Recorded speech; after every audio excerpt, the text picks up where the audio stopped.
میرے پیارے آقا صلی اللہ تعالی علیہ وسلم کے پیارے دیوانوں، جس آیہ کریمہ کی تلاوت کا میں نے شرف حاصل کیا ہے،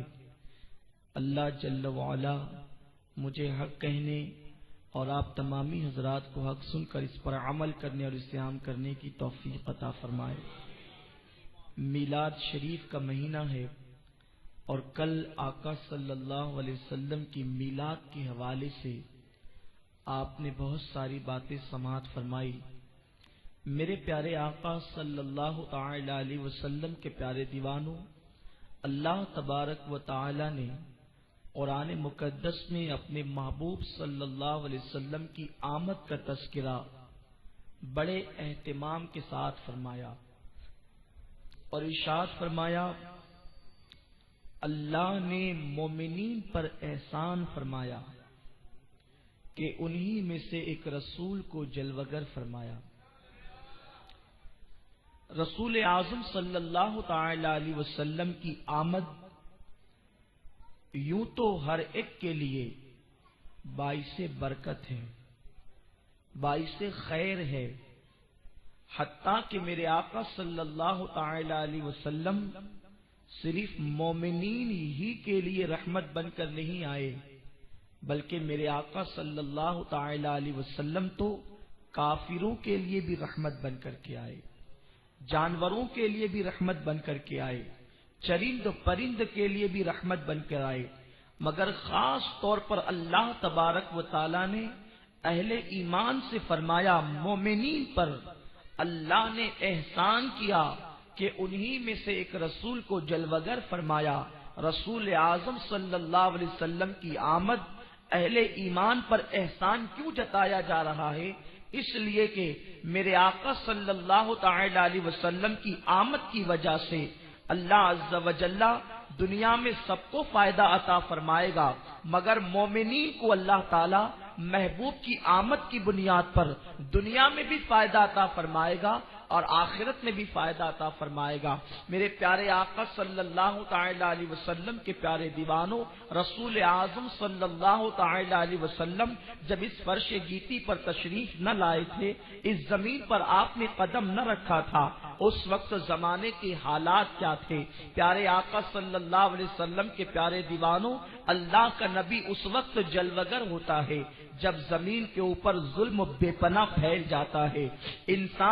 انسان تو کہلاتا ہے مگر اس کے اندر انسانیت کا جوہر موجود نہیں ہوتا۔ انسان جب وحشی بن جاتا ہے، انسان جب درندہ بن جاتا ہے، انسان جب انسانیت کو کھو دیتا ہے، اس وقت اللہ کا نبی تشریف لاتا ہے۔ اللہ کے نبی جناب عیسیٰ علیہ السلام کو جب آسمانوں پر اٹھا لیا گیا، تقریباً 5.5 صدیاں بیت گئی، اس درمیان میں کوئی نبی تشریف نہ لائے، کوئی رسول تشریف نہ لائے، کوئی ہادی تشریف نہیں لایا۔ اس وقت روئے زمین کا حالت ایسی بدل گئی کہ زمین کے اوپر ظلم و حد سے بڑا، زمین کے اوپر زیادتی حد سے بڑی، کمزوروں پر اتنا ظلم ہوا کہ کمزوروں کو جینے کا حق چھین لیا گیا، کمزوروں سے جینے کا حق چھینا گیا، کمزوروں سے جینے کا حق چھین لیا گیا۔ لوگوں کی کیفیت یہ تھی، وہ اپنی بچیوں کو زندہ دفن کرتے تھے، مائیں اپنی گود کے اندر اپنے ننھے بچوں کو شراب پلایا کرتی تھی۔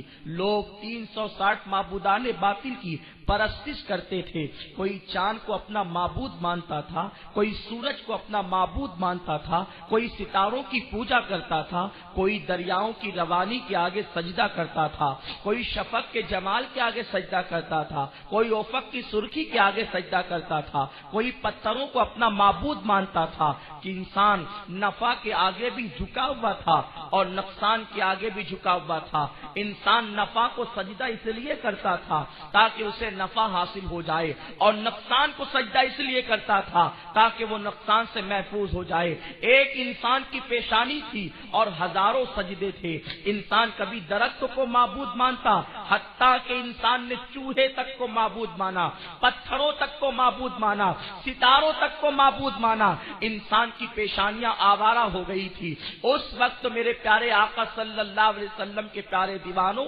انسان کی وحشت اور دہشت گردی کا عالم یہ تھا۔ آج کی دنیا کا دہشت گرد اگر کسی کو قتل کرتا ہے تو دوسروں کے بچوں کو قتل کرتا ہے۔ رسول اعظم صلی اللہ علیہ وسلم کی آمد سے پہلے انسان اتنا دہشت گرد ہو گیا تھا کہ آج کا دہشت گرد دوسروں کی بستی پہ حملہ کرتا ہے، آج کا دہشت گرد دوسروں کے بچوں کو قتل کرتا ہے۔ نبی کی آمد سے پہلے دہشت گردی اتنی بڑھ چکی تھی کہ انسان اپنے بچوں کو اپنے ہاتھ سے قتل کیا کرتا تھا، اپنی بچیوں کو اپنے ہاتھ سے دفن کیا کرتا تھا۔ میرے پیارے آقا صلی اللہ علیہ وسلم کے پیارے دیوانوں، کسی کا مال لے کر کے چھین لینا، اسے کھا جانا، یہ کوئی عیب تصور نہیں کیا جاتا تھا، بلکہ طاقت مندوں کی نشانی تصور کیا جاتا تھا۔ میرے پیارے آقا صلی اللہ علیہ وسلم کے پیارے دیوانوں، جب انسانوں پر اتنا ظلم ہوتا ہو تو جانوروں پر ظلم کی داستان کون بیان کر سکتا ہے؟ جانوروں پر ظلم کی داستان کون بتا سکتا ہے؟ آؤ میں آپ کو بتاؤں، آج لوگوں کو اعتراض ہے کہ آخر لوگ جو ہے ہم اب اسلام کو نبی رحمت کا مذہب بھی کہتے ہیں اور جانوروں پر چھری بھی چلاتے ہیں، تو جانوروں پر چھری چلانا یہ کون سی رحمت ہے؟ تو میں آپ کو بتاؤں، میرے پیارے آقا صلی اللہ علیہ وسلم کے پیارے دیوانوں، میرے آقا کی آمد سے پہلے بھی جانوروں کا گوشت کھایا جاتا تھا، مگر کس طریقے سے کاٹا جاتا تھا؟ کبھی زندہ جانوروں کا پیر کاٹا جاتا، کبھی ان کے جسم کا حصہ کاٹا جاتا، اس انداز سے کاٹ کاٹ کر کے جانوروں کو کھایا جاتا۔ مگر جب میرے آقا تشریف لائے تو جانوروں کے لیے بھی رحمت بن کر تشریف لائے، اور آقا نے فرمایا اب جانوروں کو زندہ ان کے پیر نہ کاٹے جائیں گے، ان کی دم نہ کاٹی جائے گی، ان کے جسم کا حصہ نہیں کاٹا جائے گا، بلکہ نہایتی احترام کے ساتھ ان کے گلے پر چھری پھیری جائے گی، اور اس کے بعد ان کے جسم کو ٹھنڈا کیا جائے گا، اور پھر ان کا گوشت استعمال کیا جائے گا۔ مجھے بتاؤ یہ جانوروں کے لیے رحمت ہے یا نہیں ہے؟ میرے پیارے آقا صلی اللہ علیہ وسلم کے پیارے دیوانوں، مصطفیٰ جان رحمت صلی اللہ علیہ وسلم کی آمد سے پہلے آج کوئی بھی مذہب ہو یا مسلک ہو، جب ماں کا نام لے لیا جاتا ہے تو دنیا کی آنکھیں احترام سے جھک جاتی ہے۔ کسی مذہب کا ماننے والا ہو، ماں کو تعظیم کے ساتھ لوگ جانتے ہیں، ماں کو احترام کے ساتھ لوگ جانتے ہیں، مگر جب میرے آقا تشریف نہ لائے تھے اس وقت کیفیت یہ تھی،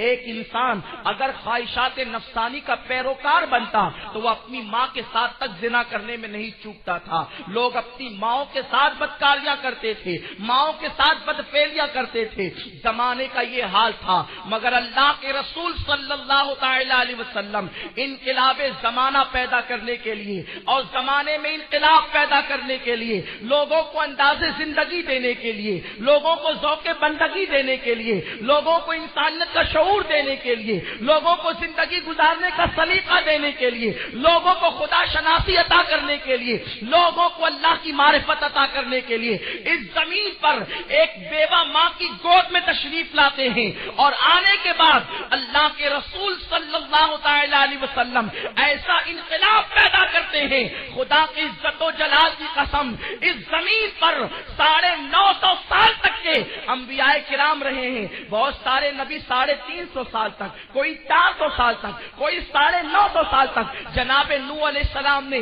950 سال تک تبلیغ کی، مگر صرف 82 لوگوں کو انہوں نے کلمہ پڑھایا، ان پر 82 لوگ اسلام لاتے ہیں، مگر قربان جائیں ہمارے رسول صلی اللہ تعالی علیہ وسلم مکے کی زمین سے 40 سال کی عمر میں اعلان نبوت فرماتے ہیں، اور 23 سال کی قلیل مدت کے اندر اللہ کے رسول آدھی دنیا پر اسلام کا پرچم عطا فرما دیتے ہیں۔ میرے پیارے آقا صلی اللہ علیہ وسلم کے پیارے دیوانوں، رسول اعظم صلی اللہ علیہ وسلم کے پردہ فرمانے تک کے تقریباً دنیا کے 5 بر اعظموں میں اسلام کا نور پہنچ چکا تھا، اسلام کی روشنی پہنچ چکی تھی۔ رسول پاک کی حیات ظاہری میں جن ممالک میں اسلام پہنچا ان میں ہندوستان بھی موجود ہے۔ میرے پیارے آقا صلی اللہ علیہ وسلم کے پیارے دیوانوں، اللہ کے پیارے حبیب صلی اللہ تعالی علیہ وسلم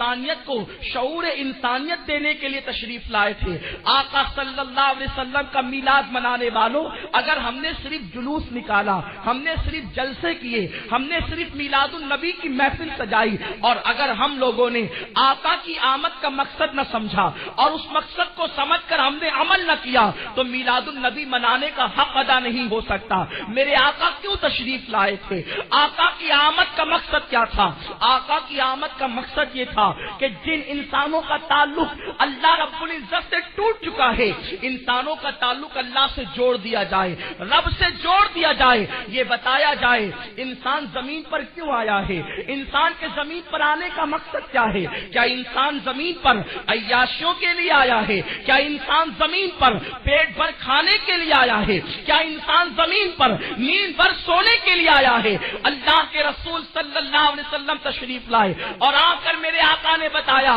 انسان صرف کھانے اور سونے کے لیے آتا تو انسان اور جانور میں فرق کیا تھا؟ انسان اگر صرف اچھے کپڑے پہننے کے لیے آتا، انسان صرف محلات میں رہنے کے لیے آتا، انسان صرف زندگی گزارنے کے لیے آتا، تو جانور انسان میں فرق کیا تھا؟ انسان اللہ کو پہچاننے کے لیے آیا ہے، انسان معرفت رب حاصل کرنے کے لیے آیا ہے، انسان اللہ کی پہچان کے لیے آیا ہے، خدا کی معرفت کے لیے آیا ہے، اللہ رب العزت کا قرب حاصل کرنے کے لیے آیا ہے۔ انسان اگر اللہ کی معرفت حاصل کر لے تو وہ فرشتوں سے بڑھ جاتا ہے، اور اگر وہ اللہ سے اپنا تعلق توڑ لے تو وہ جانوروں سے بدترین ہو جاتا ہے، وہ جانور کی حیثیت سے بھی گر جاتا ہے۔ میرے پیارے آقا صلی اللہ علیہ وسلم کے پیارے دیوانوں، اللہ کے رسول صلی اللہ علیہ وسلم طائف کی وادیوں میں پتھر کھاتے ہیں، مکے کی گلیوں میں کانٹوں پر چلتے ہیں، اور اس کے بعد آقا صلی اللہ علیہ وسلم کو لہو لہان کیا جاتا ہے، مگر میرے سرکار لوگوں کے درمیان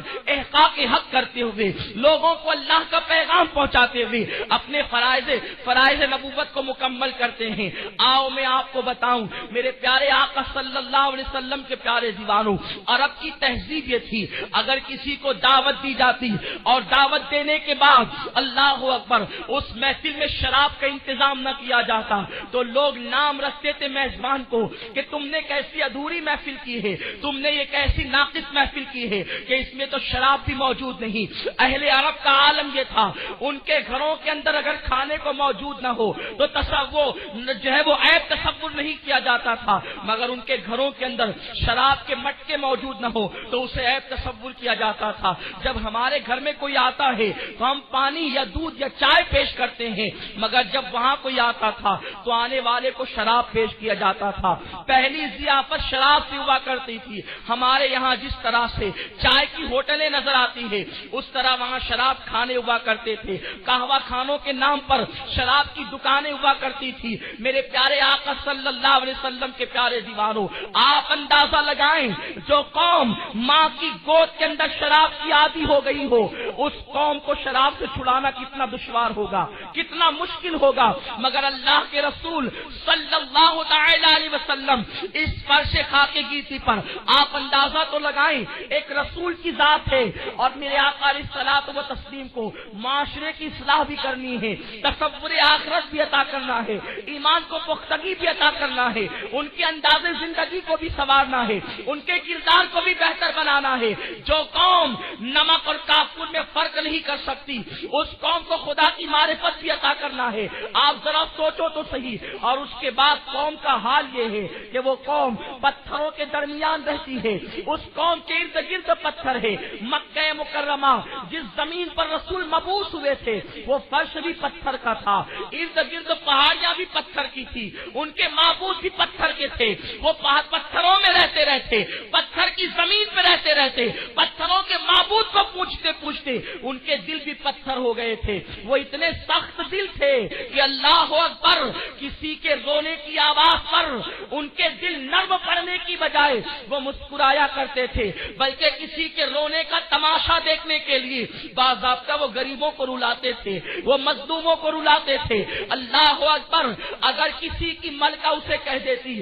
کہ میں نے روتا اور سسکتا وہ انسان نہیں دیکھا، تو ایک انسان، ایک مکے کا سردار اپنے غلام کو زمین پہ لٹاتا اور اس کے وجود پر تلوار کی ضربیں لگاتا اور اپنی محبوبہ کو یہ بتانے کے لیے کہ سسکتا وہ انسان کیسے سسکتا ہے اور سسکیاں لیتے ہوئے انسان کی سسکیاں کیسی ہے، صرف اپنی محبوبہ کو دکھانے کے لیے غلاموں پر اس طریقے سے چابک، یہ تلوار کی ضربیں لگائی جاتی تھی۔ انداز یہ تھا، انسان بھول چکا تھا کہ میں انسان ہوں، انسان بھول چکا تھا کہ میں اللہ کی مخلوق ہوں اور میں جن پہ ظلم کر رہا ہوں وہ بھی اللہ کی مخلوق ہے۔ میرے آقا صلی اللہ علیہ وسلم تشریف لاتے ہیں اور آنے کے بعد فاران کی چوٹی سے اعلان نبوت فرماتے ہیں، مگر قربان جائیں وہ رسول جب اعلان نبوت کرتے ہیں تو سب سے پہلے میرے آقا اللہ کی توحید کا اعلان کرتے ہیں، اپنی رسالت کا اعلان کرتے ہیں، اور اس کے بعد وہ قوم جو اللہ اکبر 360 معبودان باطل کے آگے سجدے کرتی تھی، اس قوم کو اندیکھے خدا کی طرف راغب کرتے ہیں۔ جانتے ہیں آپ اس راہ میں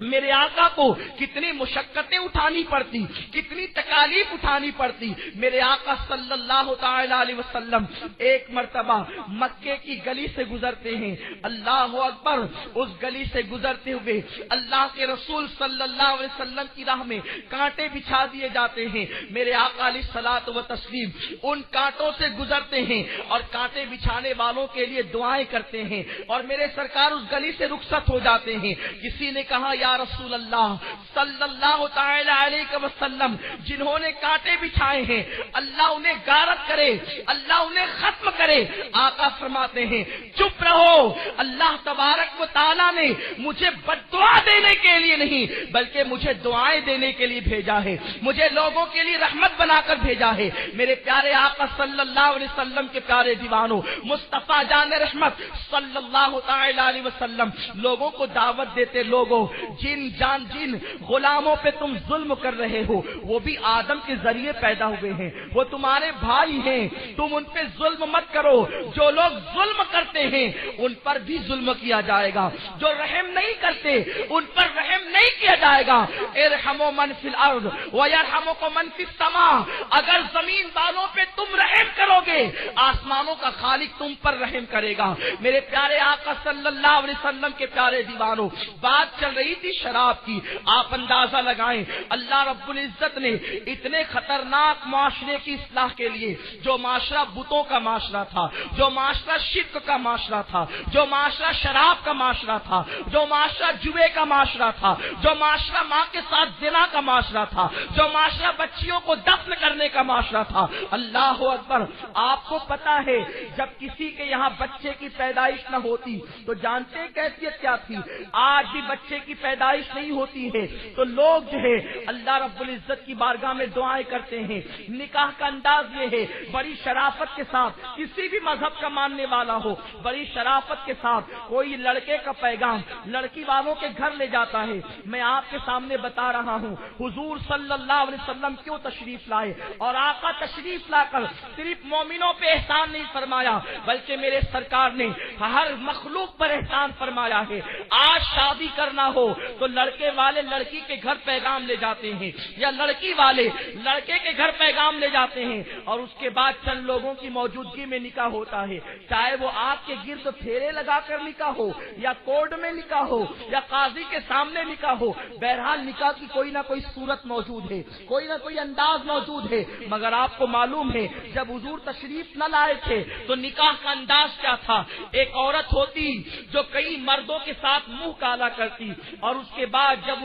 اس کے شکم میں بچہ ٹھہر جاتا تو پھر وہی مرد اس کے سامنے لا کر کھڑے کیے جاتے، وہ بچے کو گود میں لیتی اور جس کے کاندھے پر چاہتی ہاتھ رکھ دیتی، یہ اس کا نکاح ہوا کرتا تھا، اور وہ بچہ اسی انسان کا قرار دے دیا جاتا تھا۔ یہ نکاح کا انداز تھا رسول اعظم کی آمد سے پہلے۔ میرے آقا صلی اللہ علیہ وسلم کے دیوانوں، آپ ذرا سوچو تو صحیح کتنی بدترین برائی ہے۔ میں کہتا ہوں یہ برائی آج کسی مذہب میں موجود نہیں ہے، یہ میرے مصطفیٰ کی آمد کا صدقہ ہے۔ اللہ کے رسول صلی اللہ تعالی علیہ وسلم کی آمد نے غیرت تو پیدا فرمائی ہے، ادب تو عطا کیا ہے، شعور تو عطا کیا ہے میرے پیارے آقا علیہ الصلوۃ و تسلیم کے پیارے دیوانوں، مگر اتنی برائیاں تھیں، اتنے پتھر دل لوگ تھے، وہ جلدی سے کسی کے قریب نہیں آ سکتے تھے۔ جانتے ہیں اگر وہ کسی کے قریب آتے تو اسے بہت بااخلاق ہونا تھا، اسے بہت خوبصورت ہونا تھا، اسے بہت حسین ہونا تھا،